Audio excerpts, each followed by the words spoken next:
Livro de Jó, capítulo 34. Eliú havia começado bem. Havia prometido uma abordagem diferente. Havia dito: para Deus somos iguais. Não tenha medo de mim. E em Jó 33, havia oferecido uma teologia mais generosa do que os 3 amigos. Mas em Jó 34 algo muda. A eloquência permanece. Mas o destino dela começa a derivar. Eliú abriu apelando para a sabedoria coletiva. Vocês que são sábios e instruídos, escutem o que vou dizer.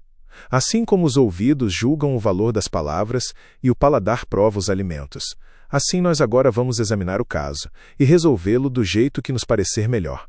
Era o convite para um julgamento coletivo, com Eliú como promotor, com os sábios como júri, e Jó como réu. E então ele resumiu a posição de Jó, desta vez com menos fairness do que no capítulo anterior. Jó está dizendo que é inocente, e que Deus não quer lhe fazer justiça. E pergunta como é que eu poderia mentir dizendo que estou errado. Sofro de uma doença que não tem cura, embora não tenha cometido nenhum pecado. Até aqui, ainda razoavelmente preciso. Mas então, neste mundo não há ninguém como Jó, para quem é tão fácil zombar de Deus como beber um copo de água. Ele anda com homens maus e se ajunta com gente que não presta. E diz assim: não adianta nada procurar agradar a Deus. A última citação era uma distorção. Jó nunca havia dito que não adiantava agradar a Deus. Havia questionado o silêncio de Deus. Havia desafiado a injustiça. Mas nunca havia concluído que adorar a Deus era inútil. Eliú estava começando a fazer o que os 3 amigos faziam, distorcer para encaixar no argumento. E então Eliú construiu sua defesa da justiça divina, genuinamente poderosa. Agora vocês que têm juízo, me escutem. Será que Deus faria alguma coisa errada? Será que o Todo-Poderoso cometeria uma injustiça? Ele nos paga de acordo com o que fazemos e dá a cada um o que merece. Na verdade, o Deus Todo-Poderoso não faz o mal, e não é injusto com ninguém. Quem entregou o poder a Deus? Quem o fez governador do universo? Se Deus quisesse, poderia fazer voltar para si o fôlego, a respiração da gente. Então todas as pessoas morreriam juntas, no mesmo instante, e voltariam de novo para o pó. A defesa da justiça divina era real e necessária. Deus não é injusto. Deus não faz o mal. Deus sustenta a própria respiração de cada ser vivo. Tudo verdade, mas usada para silenciar a legítima queixa de um inocente. E Eliú continuou com a grandiosidade da soberania divina.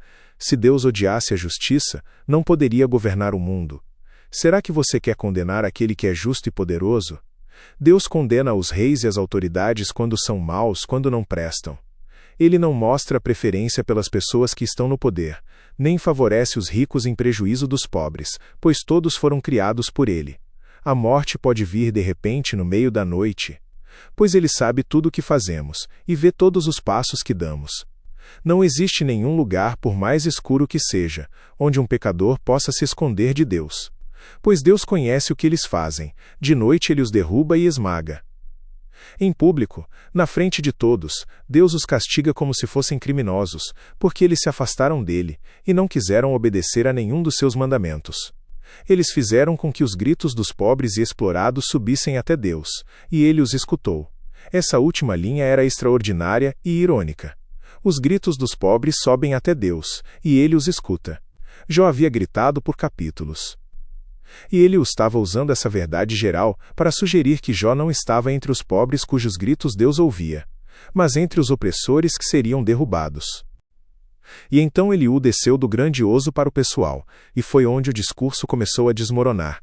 Mas, se Deus se calar, ninguém poderá condená-lo. Se ele esconder o rosto, as pessoas e as nações ficarão sem defesa. E então diretamente para Jó: Jó, será que você já reconheceu diante de Deus que você sofreu por causa dos seus pecados, e que prometeu que não vai pecar mais? Será que você pediu a Deus que lhe mostrasse as suas faltas, e resolveu parar de praticar o mal? Se você não aceita o que Deus faz, como espera que ele faça o que você quer? As mesmas perguntas que ele faz, Bildade e Zofar haviam feito. Com outras palavras, com outra eloquência. Mas o mesmo pressuposto subjacente. Você deve ter pecado. Confesse. Então será restaurado. A diferença prometida de Eliú estava se dissolvendo. E o capítulo terminou com as palavras mais duras de Eliú: As pessoas sábias e sensatas que me estão escutando, certamente dirão assim: Jó não sabe o que está falando, o que ele diz não faz sentido. É só examinar bem as suas palavras, e a gente vê que ele responde como um perverso. Jó é pecador, um pecador rebelde. Na nossa presença zomba de Deus, e não para de falar contra ele. Perverso, pecador rebelde, zombador de Deus. Os mesmos veredictos de Bildade e Zofar, apenas com mais eloquência na construção. A promessa de uma abordagem diferente havia chegado ao mesmo destino, porque a premissa era a mesma. E premissas erradas, não importa quão eloquente seja o argumentador, chegam a conclusões erradas. Jó 34 é o capítulo onde a promessa de Eliú começa a mostrar seus limites. Ele havia prometido algo diferente, e em Jó 33 havia entregado algo genuinamente diferente, a teologia do sofrimento como comunicação divina, o anjo mediador, o resgate. Mas em Jó 34 a eloquência voltou para o mesmo trilho. Porque a premissa não havia mudado: se Deus é absolutamente justo e Jó está sofrendo, então Jó deve ter errado. A lógica era válida dentro do sistema. Mas o sistema estava incompleto. Porque havia uma variável que nenhum dos quatro sabia: que a conversa entre Deus e Satanás no capítulo 1 havia acontecido. Que o sofrimento de Jó não era retribuição. Era algo muito mais complexo e muito mais sombrio. E também muito mais glorioso. E essa variável estava fora do alcance de qualquer argumento humano. Nem Elifaz com sua visão noturna. Nem Bildade com sua tradição ancestral. Nem Zofar com sua impaciência. Nem Eliú com sua eloquência e seu sopro do espírito. Podiam saber. Por isso a única resposta que realmente importava não vinha de um discurso humano. Vinha do redemoinho. E o redemoinho estava chegando. Creia, Jesus te ama e ele vive.